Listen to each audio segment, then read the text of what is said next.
Kolkata high court के वकीलों की जानिब से ईद मिलन उत्सव प्रोग्राम का आयोजन किया गया, जिसमें लजीज पकवान के साथ साथ गंगा जमुनी तहजीब की एक मिसाल भी देखने को मिली, जिसमें सीनियर वकीलों के अलावा सियासी पार्टीज के लीडरान और स्पोर्ट्स के कारकुनान भी मौजूद थे।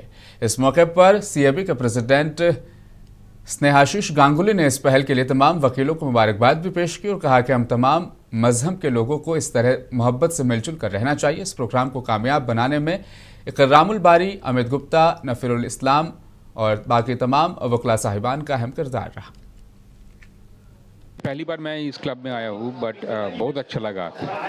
हम जगह सब एक साथ खाना खा रहे, देख के बहुत अच्छा लगा। लोगों के लिए क्या कहना चाहेंगे आप? ऐसे ही रहिए, मिलजुल के रहिए, शांति से रहिए। ये अपना शहर है, इसको ये अपना शहर के जितना आदमी है सब आपका परिवार जैसे ही है, तो सबके साथ मिलजुल कर रहिए, एंजॉय करिए। हमें आमंत्रण किया गया था तो मैं आया, आप लोगों के साथ मुलाकात किया। और बिरयानी तो मैं नहीं खाया क्योंकि मेरा पेट भरा हुआ है, बट यहाँ पे बिरयानी का जो स्मेल आ रहा है ना, वो लाजवाब है। तो एक दो पैकेट शायद लेके जाएंगे घर, मोहतरमा को खिलाएंगे। बट आप लोगों के चेहरे पे खुशी देख के बहुत आनंद आता है, क्योंकि हमारी माननीय मुख्यमंत्री हमेशा यही चीज़ कहती है कि धर्म जिसका जैसा जैसा हो, उत्सव सबका एक होना चाहिए। और हम लोग सबको ही बचपन से बड़े होके हम लोग सब धर्म के लोगों से मिल जुल के हम लोग आगे बढ़ते हैं।